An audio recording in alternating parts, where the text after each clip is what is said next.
Buenos días una vez más. Que Dios les bendiga a cada uno. Damos gracias al Señor por la palabra que Él ha revelado y que nosotros tenemos con nosotros en esta mañana, y que, como hemos anunciado en otras ocasiones, como hemos de alguna manera, hasta yo pudiera utilizar el término advertido, hemos advertido en otras ocasiones, que nosotros estamos aquí con el propósito de sujetarnos a su palabra, sujetarnos a lo que Él ha revelado para nosotros, y no a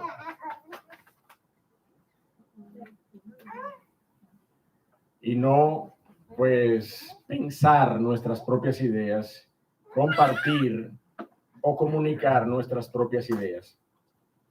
Nosotros oramos por eso delante del Señor, ¿verdad? Tan a tiempo como al inicio de nuestro servicio en esta mañana, antes de las alabanzas, pero también oramos en este momento, ¿verdad? Porque hay algunos que se han sumado a la conexión y hay algunos que se han sumado a nuestra reunión presencial.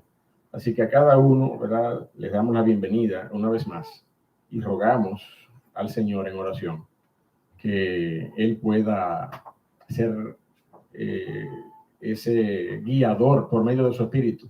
Él ha revelado su palabra ya, pero nosotros rogamos en este momento que su Espíritu Santo nos dirija a través de ella, para que nosotros seamos ministrados en esta mañana por la palabra que Él ha revelado. Así que, mis amados, acompáñenme por favor a Mateo. Nosotros estamos estudiando Mateo. Habíamos hecho una pausa de algunos domingos por el compromiso que habíamos asumido con algunos expositores de la palabra de Dios, pero también el compromiso que habíamos asumido con el Señor, de manera que la iglesia también fuera alimentada en esos domingos por la exposición de estos otros varones que Él ha llamado a predicar su palabra.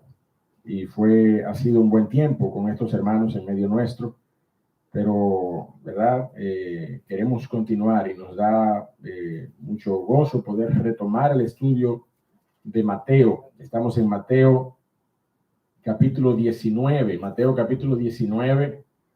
Nosotros hemos ido avanzando y ya en este momento el Señor Jesucristo se encuentra en su última semana de vida aquí en la tierra, su última semana dentro de lo que fue su ministerio terrenal, su ministerio en la carne. El Señor Jesucristo sigue trabajando en favor de nosotros. El Señor Jesucristo, dice la palabra de Dios, sigue intercediendo por nosotros delante de el Dios y Padre de los cielos.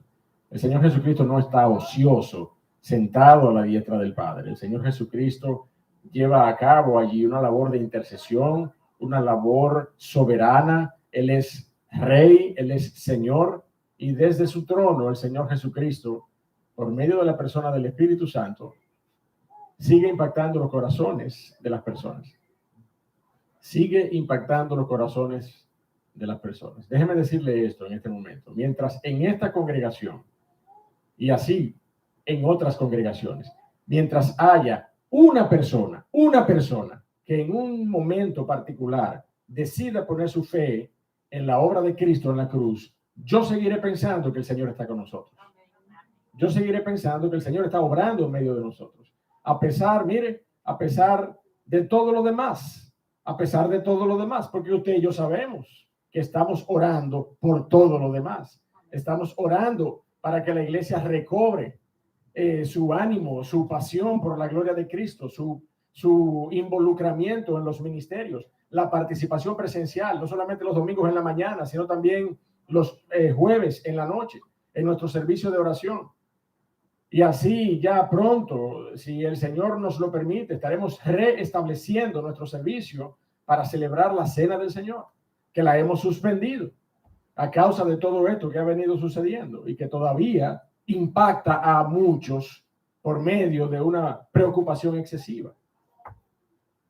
Entonces, mi hermano, mire, nosotros conocemos todo eso, nosotros oramos por todo eso, pero gracias sean dadas a nuestro Dios, que nosotros podemos ser testigos de almas que aún siguen viniendo a los pies de Cristo Jesús.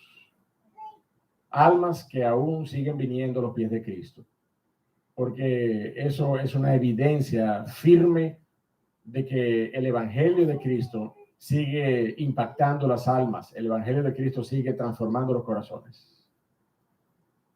Y el Señor Jesucristo, en su ministerio terrenal, aún en el proceso de concluir lo que le fue dado a hacer en medio nuestro, venir a morir en una cruz para redención de nuestras almas, para pagar la deuda del pecado con su propia muerte. El Señor Jesucristo, en medio de ese proceso tan angustioso que representaba para él el saber que era su última semana de vida, en medio de ese proceso, el Señor Jesucristo continuó ministrando, capacitando, enseñando a sus discípulos. Y en el inicio del capítulo 19, si usted lo tiene allí en una versión Reina Valera 60, muy posiblemente usted va a ver una evidencia de esto que yo le digo. ¿Cuál es el título del capítulo 19? Dígame. Usted lo tiene allí. ¿Cuál es el título del capítulo 19? Jesús enseña, ¿sí o no? Jesús enseña. Enseña sobre diferentes tópicos. En este caso, de manera particular, el Señor Jesucristo estuvo enseñando sobre el divorcio. Pero el Señor Jesucristo estuvo, ¿verdad?, durante ese tiempo hablando, instruyendo, modelando sus propósitos para con sus discípulos. El Señor Jesucristo abordó un capítulo poderosísimo que nos llena de esperanza y que estamos anhelando llegar a él. Es el capítulo 24 de Mateo, ese capítulo, ¿verdad?, sumamente escatológico que compone la literatura escatológica de la Biblia junto con otros libros y porciones.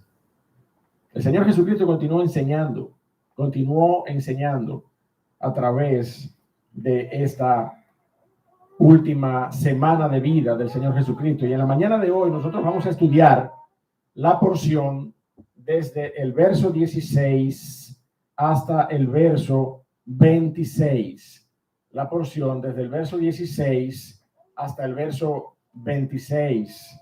Esa es la porción, la famosa porción que encontramos en todos los evangelios sinópticos, conocida como el joven rico, el abordaje que el joven rico hizo al Señor Jesucristo, la receptividad y la respuesta que este joven encontró en la persona del Señor Jesucristo. Pero ponga su dedo allí y acompáñenme a Timoteo, por favor. Primera a Timoteo, capítulo 6. Primera carta de Pablo a su hijo en la fe, Timoteo, en el capítulo 6, en el verso 10. Yo quisiera que usted y yo leyéramos ahí una porción, un versículo, el versículo 10 para ser exacto, y podamos leerlo a coro todos nosotros, a la cuenta de 3. ¿Estamos allí? 1 Timoteo 6:10. Amén. Amén. 1, 2 y 3. Porque raíz de todos los males es el amor al dinero, el cual, codiciando algunos, se extraviaron de la fe y fueron traspasados de muchos dolores. La palabra de Dios aborda, mi amado hermano, el tema de las riquezas desde varios aspectos, a través de varios autores del texto bíblico y de manera particular a través del Señor Jesucristo. En esta porción, en Mateo 19, verso 16, aborda el tema de las riquezas de una manera muy particular, y es en lo que nos vamos a enfocar en esta mañana, viendo esa manera particular en la que el Señor aborda el tema de las riquezas, no viendo el tema de las riquezas per se, sino viendo la manera particular y el contexto en el cual el Señor Jesucristo aborda este tema de las riquezas. Y usted va a entender dentro de un momento por qué yo lo planteo de esa manera. Y yo le voy a dar un headline, un titular rápido para que usted me vaya entendiendo desde ya. El problema no es el dinero. El problema no es el dinero. ¿Estamos claros con eso? El problema no es el dinero. El problema es el amor al dinero. Y si el problema es el amor al dinero, vamos a darle un poco más atrás al análisis de esta secuencia de ideas que el Señor Jesucristo y la palabra de Dios en otros textos plantea, y terminemos concluyendo que el problema no es el dinero, que el problema es el amor al dinero, y por tanto, un poco más primariamente, el problema es entonces, mi amado hermano, nuestro corazón. ¿Ustedes están durmiendo? Nuestro problema es nuestro corazón. Yo sé que estaba lloviendo esta mañana, pero levántese ya. Nuestro problema, mi amado hermano, miren, no es el dinero, no es el amor al dinero. Más bien, en esencia, nuestro problema es nuestro corazón. Y eso es lo que nosotros vamos a ver en esta mañana, en esta porción de Mateo, capítulo 19. Las personas conocemos y hemos oído constantemente, ¿verdad? Esa frase, ese refrán, ¿verdad? Que dice que el dinero no compra la felicidad. Dicen, ¿verdad? La mayoría de las personas tratando de poner una nota de balance al interés y a la vorágine en la que nos sumamos constantemente, muchas veces sin darnos cuenta, en procura de la fortuna y de las riquezas. Pero déjeme decirle, hay un doctor en economía en la Escuela de Negocios de Harvard, Michael Norton. Él dice lo siguiente: las personas que tienen dinero y no han sido capaces de comprar la felicidad han gastado menos de lo debido en experiencias que generen memorias con las personas que aman.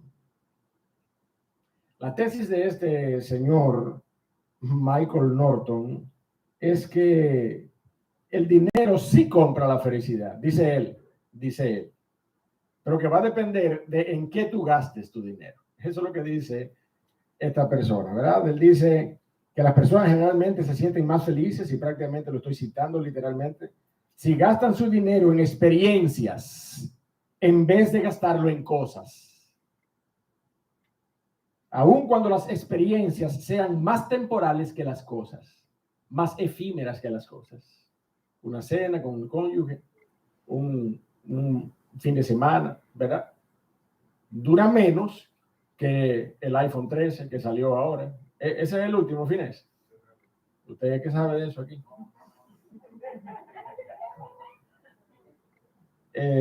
Mire, esos momentos y esas experiencias, tenemos que estar claros, son más efímeras, son más cortas que estos artículos, ¿verdad?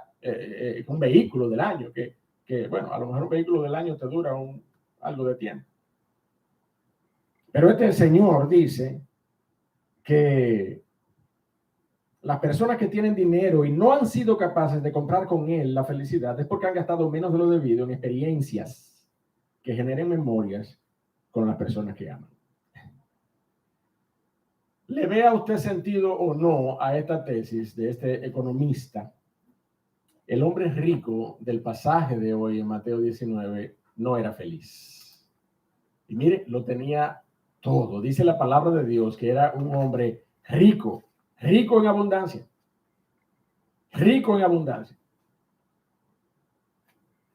Habiendo aún guardado una vida de tremendo testimonio delante de los demás, era una persona que dice la porción que vamos a estudiar en esta mañana que le faltaba algo. Le faltaba algo. Pero antes de ofrecerle salvación, mi amado hermano, el Señor Jesucristo, y lo vamos a ver en detalle, pone su dedo sobre la llaga del corazón de este hombre, en busca de exponer su pecado.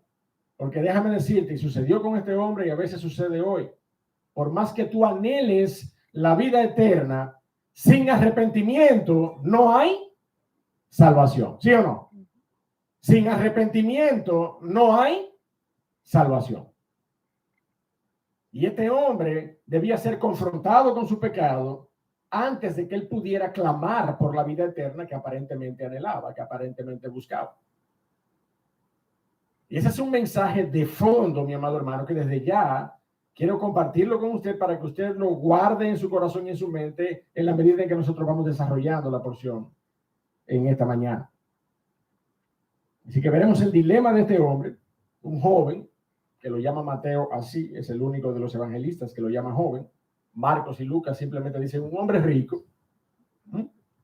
Y veremos la interacción que el Señor tiene con él en este mensaje que hemos titulado Los ídolos del corazón. Así que vamos a leer Mateo 19, desde el 16 hasta el 26. Mateo 19, desde el 16 hasta el 26. Dice la palabra de Dios. Entonces vino uno y le dijo, Maestro bueno, ¿qué bien haré para tener la vida eterna? Y él le dijo, verso 17, ¿por qué me llamas bueno? Ninguno hay bueno, sino uno, Dios. Mas si quieres entrar en la vida, guarda los mandamientos. Le dijo, ¿cuáles? Y Jesús dijo, no matarás, no adulterarás, no hurtarás, no dirás falso testimonio, honra a tu padre y a tu madre, y amarás a tu prójimo como a ti mismo. El joven le dijo, todo esto lo he guardado desde mi juventud. Pero mire la pregunta allí. ¿Cuál es esa pregunta? ¿Qué más me falta? A usted se le hace evidente que a este joven le faltaba algo, de todas maneras. ¿Sí o no? Te lo voy a decir desde ya. Le faltaba Cristo. Le faltaba Cristo. ¿Qué más me falta? Verso 21. Jesús le dijo, si quieres ser perfecto, anda, vende lo que tienes y dalo a los pobres. Y tendrás tesoro en el cielo. Y entonces ven y sígueme. Oyendo el joven esta palabra, obedeció, dice. Se fue triste, dice la palabra de Dios.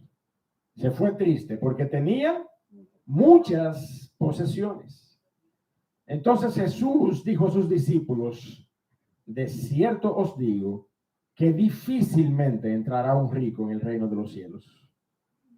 Otra vez os digo que es más fácil pasar un camello por el ojo de una aguja que entrar un rico en el reino de los cielos. Sus discípulos, oyendo esto, se asombraron en gran manera, diciendo, ¿quién pues podrá ser salvo? ¿Quién pues podrá ser salvo? Y mirándolos Jesús les dijo, para los hombres esto es imposible, pero miren, mas para Dios todo es posible. Todo es posible. Padre y Dios de la gloria, te damos gracias y queremos poner en tus manos en esta mañana nuestras imposibilidades, oh Dios, porque sabemos que para ti todo es posible. Nosotros somos débiles, aún habiendo conocido a Cristo como nuestro Señor y Salvador, constantemente, oh Señor, perdemos el enfoque. Constantemente necesitamos, oh Señor, volver a la cruz. Y gloria a tu nombre, oh Dios del cielo, porque la cruz permanece delante de nosotros como esa fuente de gracia, oh Señor, el evangelio que allí se consumó, la expiación, la redención, la justificación, la salvación que allí se consumó, sigue, oh Señor, siendo pertinente para nuestras vidas, para la vida de tu iglesia, para las vidas de tus hijos. ¿Cuánto más pertinente no será, oh Dios, la cruz para aquellos que no han conocido a Cristo Jesús como Señor y Salvador? Te pedimos que en esta mañana tú hagas la obra de traer corazones a los pies de la cruz, porque nosotros, tu iglesia, este siervo insuficiente. Solamente puede ser un pregón, un clamor, oh Señor, pero la transformación proviene de ti. Te rogamos, oh Dios del cielo, que tú nos bendigas en el nombre de Jesús. Amén. Amén. La realidad, mi amado hermano, es que el pasaje de esta mañana no tiene su enfoque en las riquezas y en su consecuencia, como nosotros pudiéramos pensar, como regularmente se entiende, incluso al ver al Señor abordar la condición de este hombre que era rico, y al ver cómo termina el Señor hablando de la dificultad que es para los ricos entrar en el reino de los cielos. Con todo, mi amado hermano, las riquezas no son el enfoque del pasaje en esta mañana. Lo son los ídolos de nuestro corazón. Porque en este caso, de manera particular, con respecto a este joven, el problema era la riqueza. Pero usted y yo tenemos que estar de acuerdo que no en todos nosotros el problema es son las riquezas, ¿sí o no?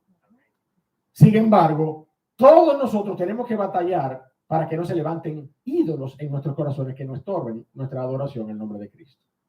De la misma manera que este hombre fue confrontado para que batallara radicalmente en contra de la idolatría que él tenía con respecto a sus bienes materiales. De esa misma manera, usted y yo tenemos que batallar en nuestras vidas para derribar, miren, los tótems, los ídolos, las columnas que se han erigido, que se han levantado en medio de nuestros corazones y que representan ídolos para nosotros.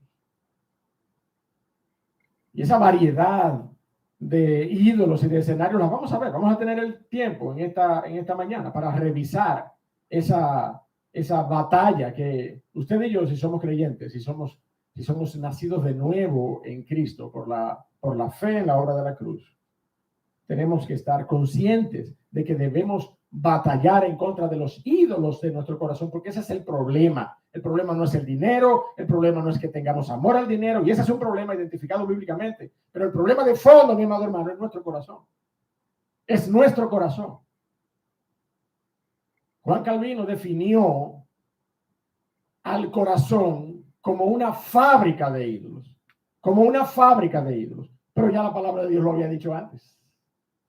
Ya la palabra de Dios lo había dicho antes, que el problema de nuestro corazón es que somos generadores de ídolos, somos productores en masa de ídolos para nuestras propias vidas. Porque de manera natural aborrecemos a un Dios que confronta nuestro corazón, a un Dios que se levanta y se quiere levantar como el centro de nuestras vidas, y en nuestro afán nosotros constantemente lo que buscamos es apartar a ese Dios y colocarnos nosotros como el centro de nuestras propias vidas. Mire cómo dice el profeta Ezequiel en el capítulo número 20, en el Antiguo Testamento. Ezequiel, allí dentro del grupo de los profetas mayores.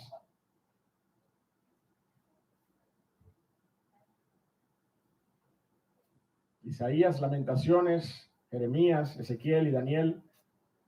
Ezequiel, capítulo número 20, verso 15. ¿Estamos allí? Amén. Ezequiel 20, 15. Dice la palabra de Dios: también yo les alcé mi mano en el desierto. Jehová Dios hablando a través del profeta, jurando que no los traería a la tierra que les había dado, que fluye leche y miel, la cual es la más hermosa de todas las tierras. ¿Por qué no los traería? Porque desecharon mis decretos y no anduvieron en mis estatutos, y mis días de reposo profanaron. ¿Por qué? Porque tras sus ídolos iba su corazón. Porque tras sus ídolos iba su corazón. Nuestro corazón, mi amado hermano, déjeme decírselo de esta manera. Nosotros fuimos diseñados, mire, en los planos, los blueprints de nuestra configuración, los planos de nuestra configuración fueron diseñados como adoradores. Nosotros somos adoradores por diseño. Adoradores por diseño. Ese fue el plan original de Dios. Y esa es parte de las características, esa es parte de las huellas de la condición del hombre antes de la caída que han permanecido en nosotros. La adoración, fuimos diseñados para eso. ¿Cuál es el problema? Venido el pecado a nuestras vidas, nosotros hemos perdido el enfoque, pero seguimos siendo adoradores. Entonces, mi hermano, mire, ahora ya no adoramos a Dios, ya perdimos la noción de la bendición que es adorar al Creador y ahora nos disponemos a adorar cualquier otra cosa en nuestras vidas, porque seguimos siendo adoradores. Ese sigue siendo el alambrado, ese sigue siendo el diseño interno de nuestra configuración genético-espiritual, adoradores. Cuando no tenemos una relación personal con nuestro Creador por medio de Cristo, entonces, mire, terminando dando lástima, adorando cualquier otra cosa antes que el Creador. Tanto es así que el apóstol Pablo en la epístola a los Romanos nos dice en el capítulo 1 que adoramos no solamente imágenes de hombres, no solamente nosotros mismos, sino que adoramos cuadrúpedos, reptiles, una cosa increíble, mi amado hermano. O vaya a la India para que usted vea a la gente adorando vaca, adorando elefante, adorando mono. Eso da pena. Seguimos siendo adoradores, pero al perder el enfoque del Creador, terminamos adorando lo que sea. Y este hombre, en esta mañana, adoraba las riquezas. Adoraba sus posesiones. Adoraba sus posesiones.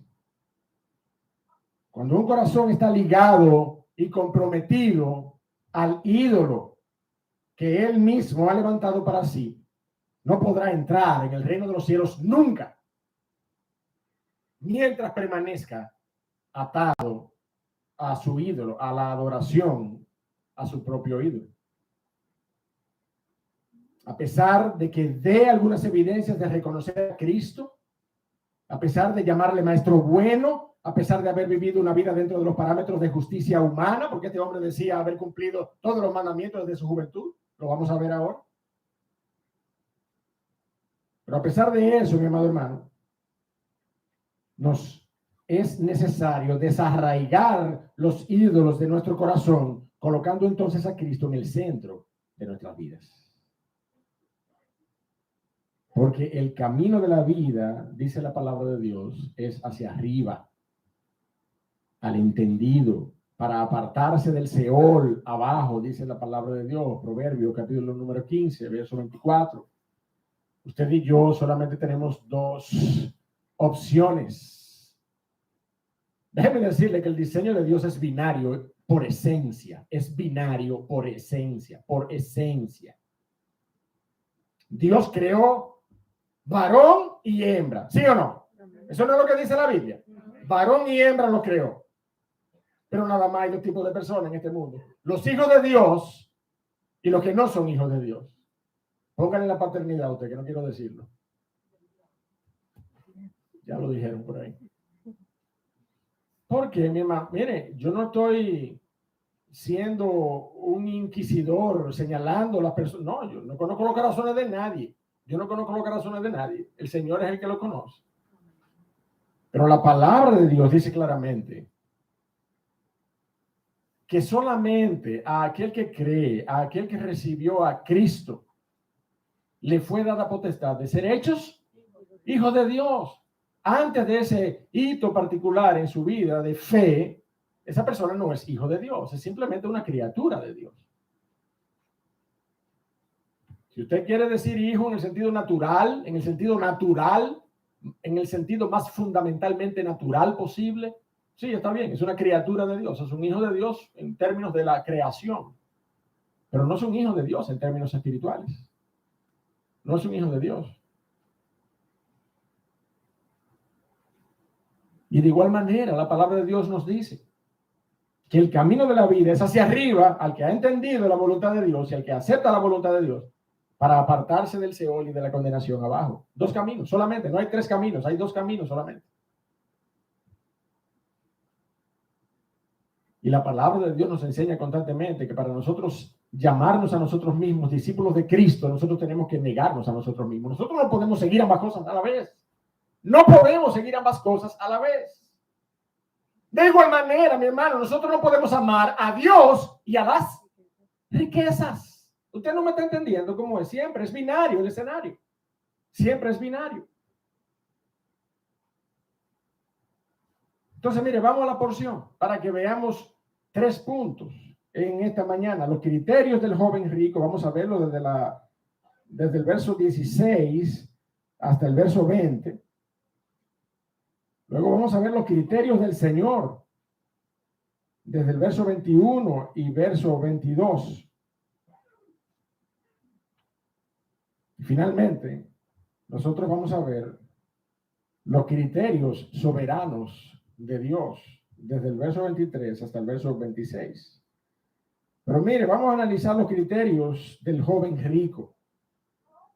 Porque el joven rico, en todo lo que estuvimos, en todo lo que podemos leer acerca de su declaración y acerca de sus palabras y sus convicciones, sus principios, era un joven que estaba confundido en todos los aspectos en los cuales él planteaba una conversación con el Señor Jesucristo, en los cuales el Señor le confrontaba a este joven.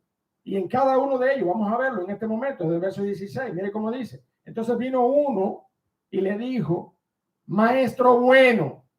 Óigame, déjeme decirle algo. Eso está bien. El Señor Jesucristo es el maestro bueno, ¿sí o no? Dígame, ¿sí o no? Sí. Pero ¿le está bien a este joven clamar al Señor Jesucristo como bueno si ni siquiera ha hecho lo que tiene que hacer para tener una relación con el Señor Jesucristo, una relación personal? Déjeme decirle, hay mucha gente que clama a Dios. Hay mucha gente que clama a Dios. Ay, Dios, Dios es bueno. Dios es bueno.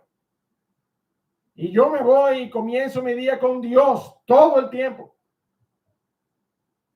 Pero nunca, mi amado hermano, se dispone en su corazón a desprenderse de los ídolos que le apartan de una verdadera adoración a su creador, de una verdadera adoración al Dios de los cielos.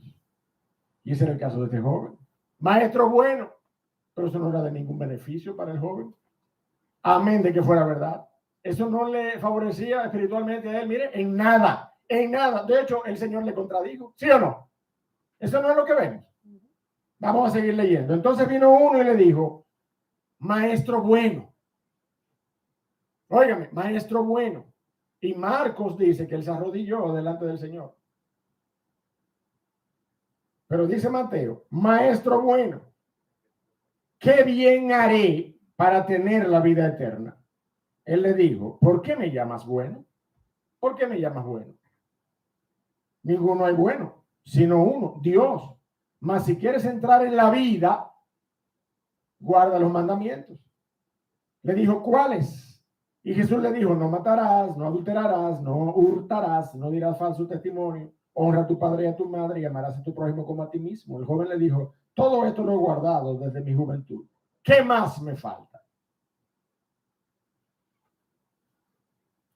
Mire, mi hermano, las cosas que se leen, que se dejan ver de este joven a través de su interacción con el Señor Jesucristo, nos hablan de un corazón con el mayor de los problemas para acercarse en humildad, en arrepentimiento y fe a los pies de la cruz. Y ese mayor de los problemas a los que me refiero es la autosuficiencia, es el orgullo, es la idea de entender que nosotros hemos hecho todas las cosas que hemos tenido que hacer. Dime tú si encuentras qué es lo que a mí me falta. Y este joven, mi amado hermano, tenía esa actitud en su vida. Mateo es el único, como ya dije ahorita, que le llama joven a este hombre, aportando así datos adicionales a este episodio de la vida del Señor Jesucristo, que no fue una parábola, fue un episodio histórico. El Señor Jesucristo fue abordado por este hombre y el Señor Jesucristo confrontó el corazón de este hombre. Y lo primero que este joven hace, dice la palabra de Dios, lo dice en Marcos capítulo 10, no lo vamos a buscar, pero allí en Marcos capítulo 10, la palabra de Dios dice, al salir él para seguir su camino, vino uno corriendo e hincando las rodillas delante de él, le preguntó, maestro bueno, ¿qué haré para heredar la vida eterna? Así lo narra Marcos. De manera que este hombre estaba haciendo algunas cosas que evidenciaban que él tenía una necesidad, un deseo, un anhelo por buscar una relación con su creador. Y le llaman maestro bueno al Señor Jesucristo. Pero yo le voy a decir esto, mi amado hermano, y es lo que yo creo que de alguna manera el Señor Jesucristo estaba pensando. Maestro bueno sin tener una relación personal con el Padre a través de mí. ¿Por qué me llamas bueno? ¿Por qué me llamas bueno? Ninguno hay bueno, sino uno. Dios. Ese Dios que tú no conoces. Porque si le conocieras, no estuvieras lleno de ansiedad para alcanzar la vida eterna, sino que ya la tuvieras. Conocer a Cristo, mi amado hermano, es tener la vida eterna. Y este joven estaba lleno de ansiedad, lleno de incertidumbres. He hecho todo. ¿Qué es lo que me falta? El Señor Jesucristo le dice, ¿por qué me llamas bueno? Y ese es el primer criterio errado, mi amado hermano, del hombre rico. El querer dar por sentado una relación con Cristo, reconociendo la bondad del Señor sin antes haberse arrepentido de sus pecados. ¿Usted me siguió? Sin arrepentimiento no hay salvación. Usted puede pasarse la vida entera llamándole bueno al Señor. Usted puede pasarse la vida entera reconociendo que Dios es bueno, que Dios es misericordioso. Usted puede decir que usted ha orado clamando al Señor Jesucristo para que venga a morar a su corazón. Pero si usted no se ha arrepentido de sus pecados, si usted no ha venido en pleno conocimiento de la necesidad de arrepentimiento que es generada por una convicción de pecado, usted tiene que estar convencido de su pecado. Usted tiene que estar convencido de que usted es pecador, no solamente de que comete pecado. Esa convicción entonces debe dar paso a un arrepentimiento. Y es solamente por medio del arrepentimiento y de la fe que usted y yo podemos venir a salvación y tener vida eterna. Nosotros no podemos clamar a Dios como un Dios bueno sin antes haber venido arrepentido a los pies de Cristo Jesús. Sin arrepentimiento no hay salvación. Luego el joven rico le dice al Señor, y póngame atención, porque aquí hay dos cosas, mire, que nos dejan ver el corazón de este hombre de manera muy transparente. Mire lo que dice el joven rico. ¿Qué bien haré? ¿Qué bien haré para tener la vida eterna? ¿Qué bien haré? Óigame, este joven, como mucha gente hoy, entendía que es por medio de hacer algo que usted puede llegar a tener la vida eterna. Y las religiones de este mundo, métala a toda en un saco. Las religiones de este mundo, lo que abogan es por eso. Abogan por una vida sacrificial en la cual usted llegue a entender que está haciendo cosas para el Señor, involucrado en actividades y en ministerios, y que la salvación es para el que más haga para el Señor. Cuando la realidad, mi amado hermano, es que Cristo ya lo hizo todo en la cruz. Esa es la realidad. La realidad de la salvación es que Cristo fue a la cruz y allí consumó la salvación. Consumó, completó la salvación. De manera que nosotros no nos queda nada por hacer. Pero este joven entendía que él debía hacer algo. ¿Qué bien haré? Mire, mi hermano, déjeme decirle lo siguiente. Las buenas obras, Dios las preparó de antemano para que sus hijos anden en ellas. ¿Sí o no? O sea, que todo aquel que no conoce a Cristo y anda en buenas obras es un usurpador. Es un usurpador. Está utilizando las herramientas que Dios diseñó para sus hijos, sin ser hijo. En otras palabras, está llamando maestro bueno a Cristo sin ser un hijo de Dios por medio de la fe. Entonces este hombre estaba perdido en lo claro. Evidentemente necesitaba a Cristo, porque ninguno de sus criterios era coherente con lo que Dios había declarado en su palabra. ¿Qué bien haré? Fue una de esas declaraciones de manera particular que dejaba ver que este hombre entendía que obtendría la vida eterna por algún bien que él pudiera llevar a cabo.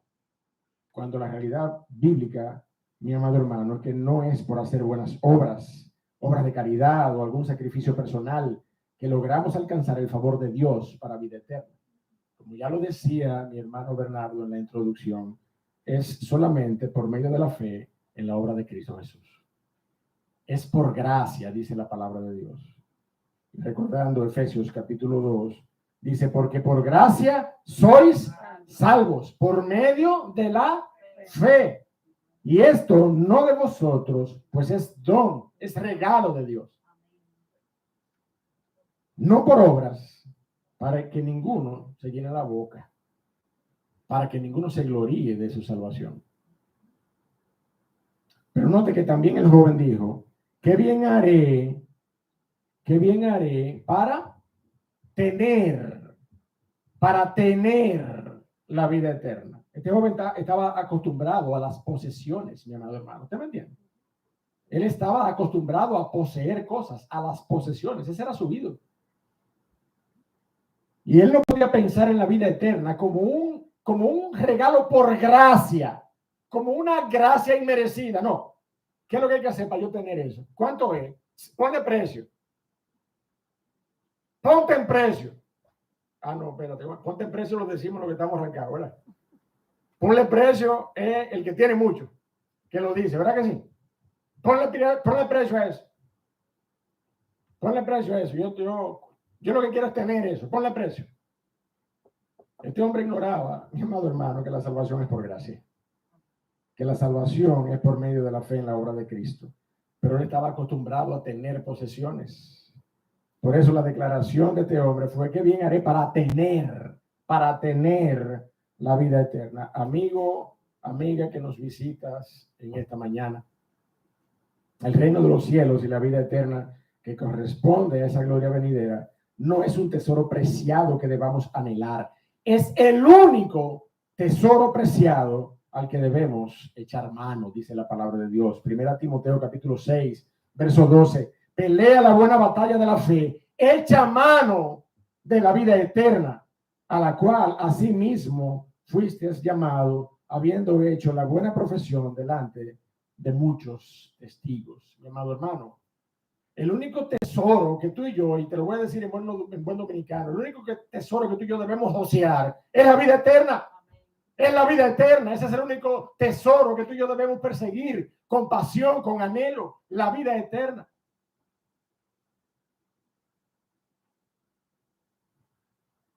Después de responder a estos criterios del saludo y el planteamiento de este joven, el Señor, mi amado hermano, y aquí yo quiero que usted vuelva a poner atención, porque el Señor aborda el corazón de este joven con un bisturí a partir de este momento. Mire lo que dice, si quieres entrar en la vida, guarda los mandamientos. El Señor le dijo a este joven, si quieres entrar en la vida, y estamos, mi amado hermano, en el verso número 17. Si quieres entrar en la vida, guarda los mandamientos. El joven le dijo, ¿cuáles?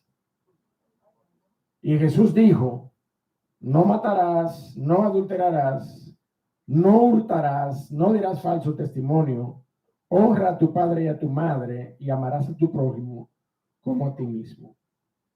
Mi amado hermano, mire, déjeme decirle algo.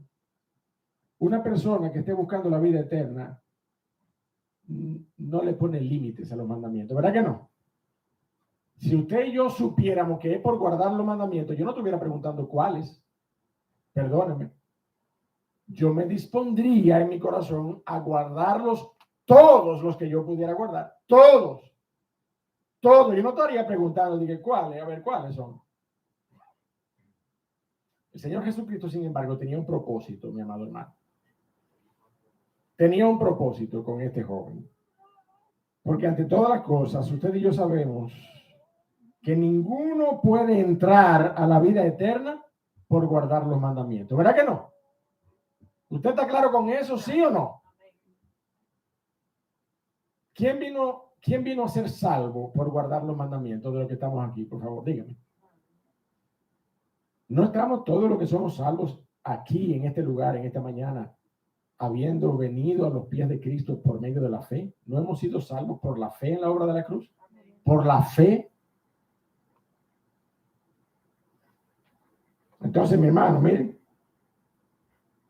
esta declaración del Señor Jesucristo, a lo menos, es un tremendo gancho para este joven. Y al Señor Jesucristo le encantaba hacer incisiones con la verdad en el corazón de los hombres. El Señor Jesucristo está abordando el corazón de este hombre con un bisturí en este momento. Porque lo que el Señor Jesucristo le plantea, usted y yo sabemos, al menos si lo leemos rápido, ¿verdad? Usted y yo sabemos que no podemos entrar en la vida eterna por guardar los mandamientos. Y el Señor Jesucristo le dice, si quieres entrar en la vida, guarda los mandamientos. La realidad, mi amado hermano, y es lo que tenemos que ver con cuidado en esta porción, es que el Señor nos dice, si quieres entrar en la vida eterna. ¿Usted está de acuerdo conmigo? Usted lo ve ahí en la palabra de Dios. Él no dice, el Señor Jesucristo no dice, si quieres entrar en la vida eterna. El Señor Jesucristo dice, si quieres entrar en la vida, guarda los mandamientos. Pero este entrar en la vida, mi amado hermano, era un hebraísmo particular que hacía referencia al camino de la vida, al cumplimiento de la ley de Moisés, a estar en medio de la nación de Israel, guardando los mandamientos, anhelando al Mesías, que para eso fue que fue dada la ley, para que ella nos llevara hasta Cristo, ¿sí o no? Ese es el camino de la vida, que el israelita, ¿verdad? Que vivía de la manera adecuada, conforme a la ley de Moisés, debía adoptar en su práctica de piedad. Cumplir la ley y anhelar al Mesías anunciado. Entonces, ese hebraísmo particular es al que el Señor Jesucristo se refiere cuando dice, si quieres entrar en la vida, guarda los mandamientos. ¿Usted me ha seguido? ¿Usted me ha entendido? Porque no podemos entender que el Señor Jesucristo se esté refiriendo a la vida eterna, porque ninguno entra a la vida eterna por guardar los mandamientos, ¿sí o no? Entramos a la vida eterna por medio de la gracia que emana de la cruz, por medio de la fe en esa obra de la cruz, no por guardar los mandamientos. Usted y yo guardamos los mandamientos porque somos salvos, no para ser salvos. Esa es una gran diferencia, diametral, para que podamos entender qué nivel de vigencia tienen los estatutos de la palabra de Dios en nuestras vidas. Y ya nosotros hemos predicado de eso con mucho detalle. Los mandamientos fueron dados para dirigirnos a Cristo, no para que fuésemos salvos por ellos. Somos solo salvos por la obra de la cruz del Calvario. Pero además, mi amado hermano, note que el Señor no refiere todos los mandamientos. El Señor no refiere los 10 mandamientos. El Señor nada más refirió 5 o 6 mandamientos allí. El Señor no los refirió todos. El Señor se circunscribió a aquellos mandamientos horizontales. ¿Usted me entiende? Aquellos mandamientos que nos llevan a tener una relación con las personas, con los hombres, con nuestro prójimo, con nuestros padres, con nuestro prójimo, con esos mandamientos que nos permiten amar al prójimo. Esos son los mandamientos que el Señor le refirió. El Señor Jesucristo tenía un propósito particular con esto. El Señor Jesucristo estaba probando a este joven, mi amado hermano. Y para el Señor no fue extraña la respuesta del joven rico. Todo esto lo he guardado desde mi juventud. El Señor conocía el corazón de este joven. Y ya sea que él ciertamente estuviese guardando esos mandamientos desde su juventud o no, porque para mí y para usted eso no queda evidente al leer el texto, pero el Señor sí sabía el corazón de este joven. Ya sea una cosa o la otra, mi amado hermano, este joven estaba en falta delante de nuestro Dios por la manera en que el Señor Jesucristo abordó su corazón. Y esa es la conclusión de la conversación del Señor Jesucristo. Y lo vamos a ver ahora para que usted entienda a qué yo me refiero. De hecho, la palabra de Dios nos dice en Santiago que cualquiera que cumple toda la ley, pero ofende en uno solo de ellos, ha transgredido toda la ley. ¿Sí o no? Eso es lo que dice la palabra de Dios. Lo leo ahí en Santiago 2:10. Porque cualquiera que guardare toda la ley, pero ofendiere en un punto, se hace culpable de todos. Se hace culpable de todos.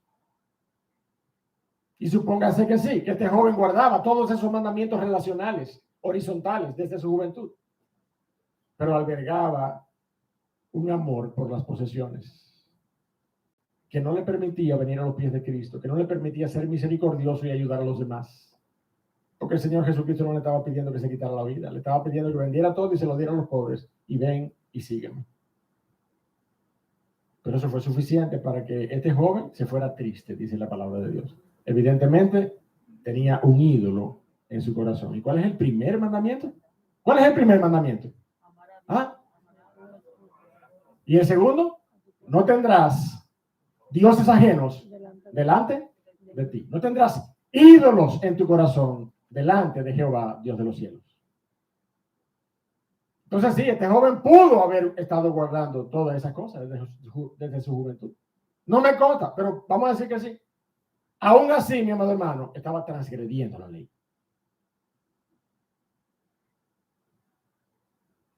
Lo que sí sabemos es que si este joven no cumplía los mandamientos, no había manera en que pudiera aspirar a la vida eterna queriendo hacer buenas obras. Y si no los cumplía, y si no los cumplía, entonces no había argumento alguno para él estar buscando la vida eterna. Si este joven cumplía los mandamientos, excelente. Pero el Señor se había reservado a esos mandamientos particulares de su relación con su Creador. Y con ellos fue que él confrontó a este joven. Verso 21, los criterios del Señor. Los criterios del Señor. Jesús les dijo, si quieres ser perfecto, anda, vende lo que tienes y dalo a los pobres y tendrás tesoro en el cielo. Y ven y sígueme. Oyendo el joven esta palabra, se fue triste porque tenía muchas posesiones. Miren, mi hermano, aquí nos queda claro a nosotros que la referencia a entrar en la vida tiene una connotación menor a ser perfecto. Usted lo ve ahí conmigo, porque eso es lo que el Señor le está diciendo. Bueno, si quieres entrar en la vida, haz esto. Ah, ya yo lo hice. Bueno, entonces, si quieres ser perfecto, entonces, ¿cuál es menor? ¿Cuál es la connotación menor? La connotación menor, evidentemente, en el planteamiento del Señor es entrar en la vida. Por tanto, no podemos pensar que Él se estaba refiriendo a la vida eterna, porque no hay una connotación mayor que tener la vida eterna. No hay una connotación mayor en todo nuestro... en toda nuestra búsqueda de una relación con el Señor, en conocerle, en amarle, en conocer su voluntad. No hay una connotación mayor que no sea la de anhelar, buscar, encontrar, heredar la vida eterna, como en otra porción también la palabra nos lo dice. Por eso debemos entender que al referirse a guardar los mandamientos, el Señor no estaba hablando de la salvación, sino que estaba hablando de ese camino que significaba cumplir la ley de Moisés y esperando al Mesías anunciado, como ya explicamos. El Señor trae entonces al joven a cuentas consigo mismo. Anda, vende lo que tienes y dalo a los pobres. y tendrás tesoro en los cielos, y ven y sígueme. En pocas palabras, mi amado hermano, despójate de tus ídolos y ven y sígueme. Niégate a ti mismo, ven y sígueme. Pero la Biblia nos dice que este joven no tenía un corazón dispuesto para Cristo. Sus muchas posesiones, dice la palabra de Dios, ahogaron su deseo por Cristo. Porque dice la porción, oyendo el joven esta palabra, se fue triste porque tenía muchas posesiones. Los ídolos de su corazón pudieron más que su deseo por la vida eterna. No fue eso que él fue huyendo a buscar al Señor Jesucristo. Maestro bueno, ¿cómo puedo tener la vida eterna? Pero desde que le tocaron las posesiones, se evidenció que su amor por las posesiones valía más que su amor por la vida eterna. Era mayor que su amor por la vida eterna. Por eso es que decimos que cuando un corazón no está comprometido con Cristo, mi amado hermano, es porque tiene compromiso con otra cosa. No existen corazones sin afectos, libres de afectos, así como en el limbo, nulos en términos afectivos. ¿No, mi amado hermano? O usted está adorando otra cosa o usted está adorando a Cristo. Una de las dos. Por eso es que somos adoradores por diseño. O nos estamos adorando a nosotros mismos, o estamos adorando nuestros talentos, o estamos adorando nuestra belleza física, o nuestra salud, o nuestras posesiones, o es al Señor. Pero no podemos adorar al Señor y a nuestros ídolos al mismo tiempo.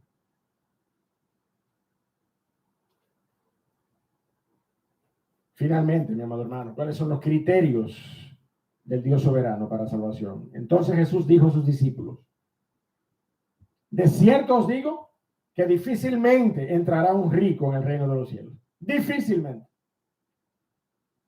Y otra vez os digo que es más fácil pasar un camello por el ojo de una aguja que entrar un rico en el reino de Dios. Usted había oído ese versículo, ¿verdad que sí? Pues está ahí en Mateo 19. Sus discípulos, oyendo esto, se asombraron, se pusieron la mano en la cabeza y dijeron: ¿quién pues podrá ser salvo entonces, Señor? ¿Quién podrá ser salvo? Y déjeme hacerle una pregunta. ¿Ellos preguntaron esto porque todos eran ricos? ¿O porque había un anhelo natural en el corazón de los hombres de lograr riquezas y desarrollo material? No es por eso. Es por eso, mi amado hermano, porque hay en todos nosotros un anhelo natural de estar mejor cada día, de tener, ya mira, ya yo tengo esta casa, ahora quiero otra, quiero un apartamento. Bueno, yo tengo una finca, ahora vamos a ver si yo consigo una casa de playa ahora. Tengo un carro, bueno, pero quiero dos. Y ese es el anhelo del corazón que no tiene a Cristo Jesús como centro de su vida. El corazón que tiene las posesiones y las riquezas como un ídolo en el centro de su existencia.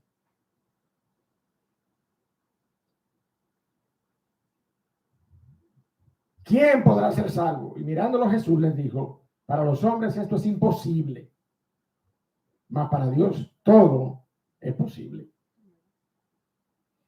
Usted conoce esta ilustración, la ha escuchado antes. Esa ilustración, mi amado hermano, es una hipérbole, es una retórica exagerada de parte del Señor Jesucristo, pero yo no lo digo en términos negativos.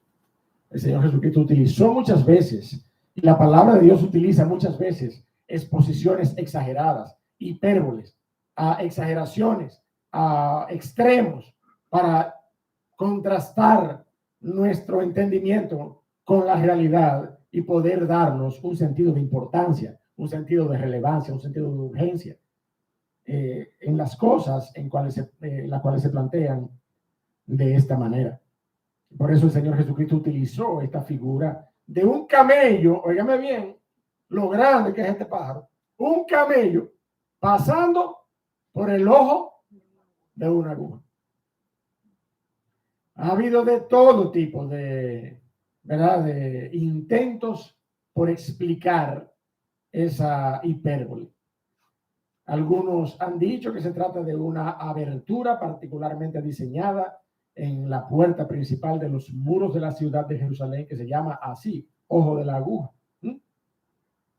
Y se ha desarrollado toda una figura retórica acerca de que por ahí puede pasar un camello, puede, pero tiene que agacharse de rodillas y tiene que dejar todas sus cargas detrás para poder pasar. Hermoso, pero en lo absoluto bíblico, para nada bíblico. Para nada bíblico y para nada histórico tampoco. Porque ciertamente hay una puerta que se llama así. Pero esa puerta se llama así por la referencia del Señor Jesucristo en Mateo. Y es una puerta que se diseñó y se estableció allí cerca de 1000 años después del Señor Jesucristo. O sea que no tiene ningún fundamento histórico, ningún fundamento bíblico. Es una hipérbole. Y de hecho, porque es una hipérbole fue que los discípulos se asombraron. Pero ¿cómo va a ser? ¿Cómo va a ser que tú compares el ingreso al reino de los cielos de una persona pudiente con una cosa tan insólita, tan casi ridícula? Un camello pasando por el ojo de una aguja. Entonces es imposible. Di que no van. Di que no entran. Di que no entran. Di que ya está San Pedro en el Cicla conectado para ver cómo está el historial crediticio de todo el mundo. El que esté en verde y que tenga mucha cifra en su cuenta bancaria, ese no entra. Ustedes y yo sabemos que eso no es así. Ustedes y yo sabemos que eso no es así. El Señor Jesucristo estaba utilizando una hipérbole. El Señor Jesucristo estaba utilizando una retórica particular para ayudarnos a entender. Mire, mi hermano, la imposibilidad, no la dificultad, no. La imposibilidad para los hombres por sí mismos, ricos o no, de entrar en el reino de los cielos. Para los hombres, ricos o pobres, no hay manera en que por sus propias fuerzas podamos entrar. Por nuestras propias obras podamos poseer la vida eterna. La palabra de Dios nos enseña, mi amado hermano, que es un don de Dios. La vida eterna es un regalo. La vida eterna es una dádiva. Es un regalo, es un don de Dios que viene a nuestras vidas por medio de la fe en la obra de la cruz. Dios puede transformar el corazón de un hombre rico, avaro, egoísta, en un corazón rebosante de misericordia y gracia para dar de gracia lo que en Cristo luego Él ha descubierto que nunca le perteneció. Sino que Dios es el dueño de todas las cosas y nosotros somos sus mayordomos. Amén. Las riquezas han sido dadas para honrar a Dios con ellas. Porque de nuevo, el problema, mi amado hermano, no son las riquezas. El problema no es el dinero. El problema es el amor al dinero. Y más que todo, el problema es nuestro corazón. El problema es cuando permitimos que el dinero o cualquier otra cosa se convierta en ídolos para nuestro corazón. Por eso es que lo leemos de manera directa en 1 Timoteo capítulo 6, verso 10, y lo leímos al inicio esta mañana, porque raíz de todos los males es el amor al dinero, el cual codiciando algunos se extraviaron de la fe. Por eso es que puede haber personas, mi amado hermano, adineradas que sirven a los propósitos del reino de los cielos, porque el problema no es el dinero, el problema es el corazón. Y lo hay, y los hay. Gloria a Dios por esas personas a quien Dios ha provisto sobreabundantemente, y hoy esas personas invierten para el reino de los cielos. Los hay. Hace una semana estábamos en un complejo de retiros y de campamentos. Mire, maravilloso, hermoso. Cada año está más bonito ese lugar. Más bonito, verde, organizado, más equipos, todo. En un retiro pastoral estábamos allá, mi esposa y yo. Hermoso ese sitio, hermoso, recóndito, pero hermoso. ¿Usted sabe lo que eso quiere decir? Que se le invierte siempre para que no deje, y no se deja caer. ¿Usted me entiende? Personas con dinero invirtiendo en el reino de los cielos. Y esas facilidades se usan constantemente para que grupos de jóvenes sean ministrados con el Evangelio de Cristo. Mire, sobre todas las cosas. Gratis.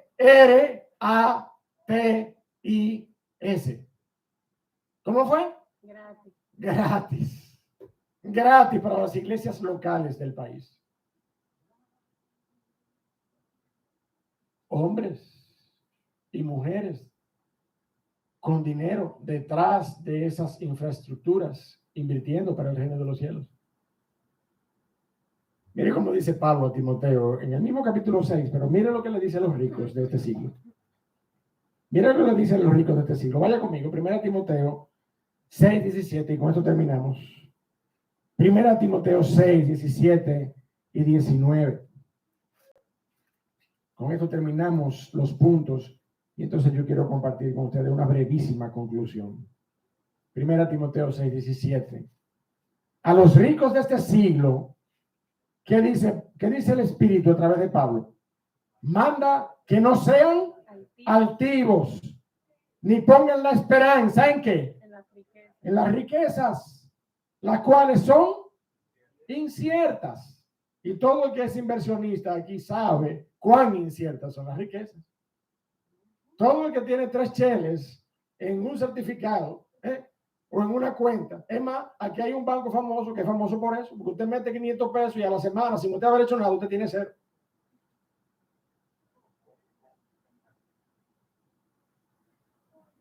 A los ricos de este siglo, manda que no sean altivos, ni pongan la esperanza en las riquezas, las cuales son inciertas,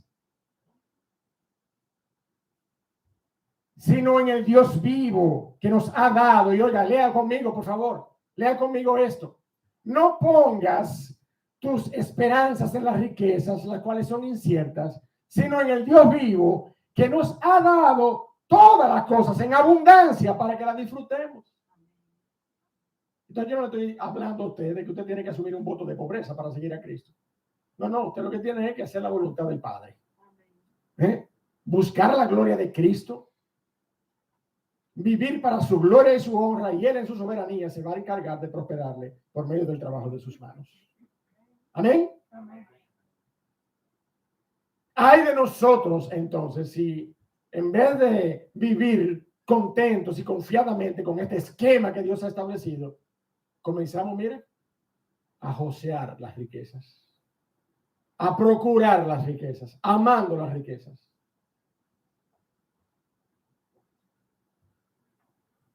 Dice que hagan bien, verso 18, que sean ricos en buenas obras, dadivosos, generosos. ¿Cómo va a poder una persona ser dadivosa y generosa si no tiene? Bueno, pregúntenle a la viuda de la blanca, tal vez ella sabrá explicarnos.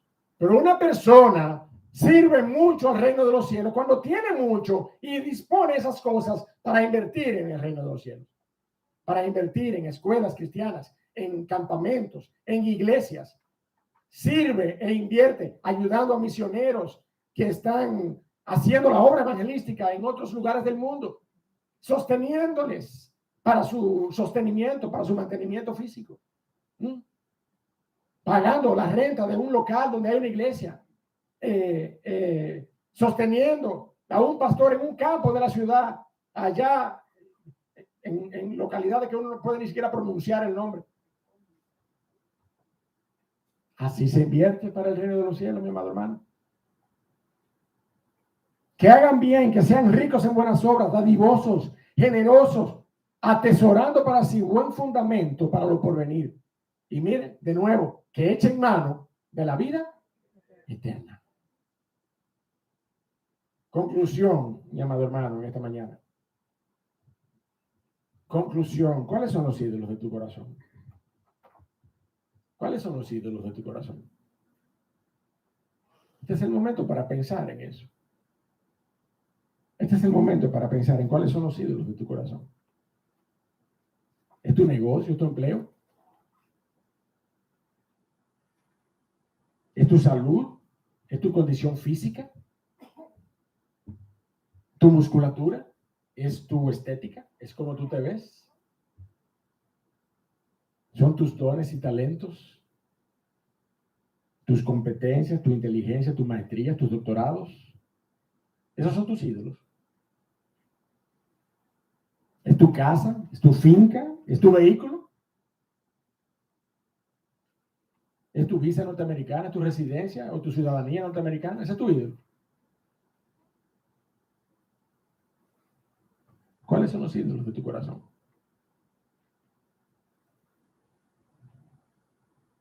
Yo te voy a hacer otra pregunta y es mi oración que la respuesta sea positiva.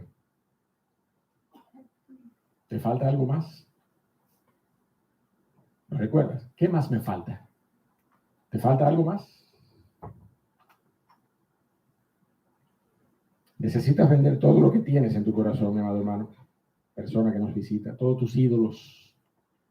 Ve y llévalos allí a los pies de la cruz, entrégalos allí y consagra tu vida a Cristo. Ese es el negocio, ese es el trueque que tú y yo tenemos que hacer. Traer todo lo que somos, todas nuestras posesiones. Y yo creo que tú sabes cuando hablamos de manera figurativa. Despréndete del amor por las posesiones. Consagra esas cosas a Cristo. Nadie, ni el pastor, ni ninguna palabra de Dios vas a encontrar que te ordene vender literalmente lo que tienes. Pero despréndete en tu corazón de las posesiones, del amor por las riquezas. Eso es lo que la palabra de Dios nos está enseñando en esta mañana. Eso es lo que en este caso particular era un tropiezo para que este hombre postrara su corazón, rindiera su vida a los pies de Cristo Jesús. ¿Qué es lo que te está obstaculizando a ti? A ti que estás en esta mañana aquí, o que estás conectado, ¿qué te está obstaculizando a ti para venir a los pies de Cristo Jesús? Yo quiero que tú sepas que para Dios no hay nada imposible. Para Dios no hay nada imposible. Él sabrá o bien permitirte riquezas con un corazón transformado para su gloria, sin amor al dinero, o bien mantenerte del pan necesario. Y en todas las cosas seremos más que vencedores porque tenemos a Cristo. Ven a los pies de Cristo en esta mañana. Entrega tu corazón a Cristo, consagra tu vida a Cristo en esta mañana para que tú puedas verdaderamente heredar la vida eterna. Padre, gracias, oh Dios, por tu palabra.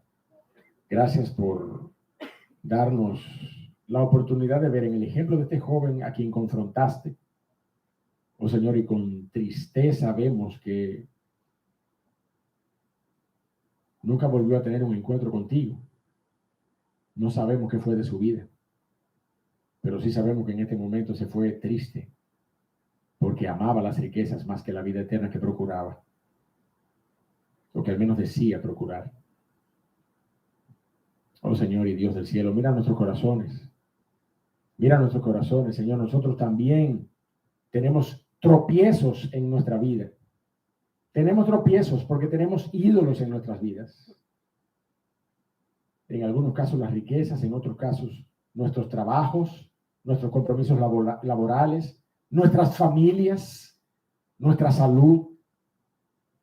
Cualquier cosa, oh Señor, puede convertirse en un ídolo en nuestras vidas si nosotros no somos capaces intencionalmente de marginarlo en el momento, oh Señor, en que se supone que estemos adorando tu nombre.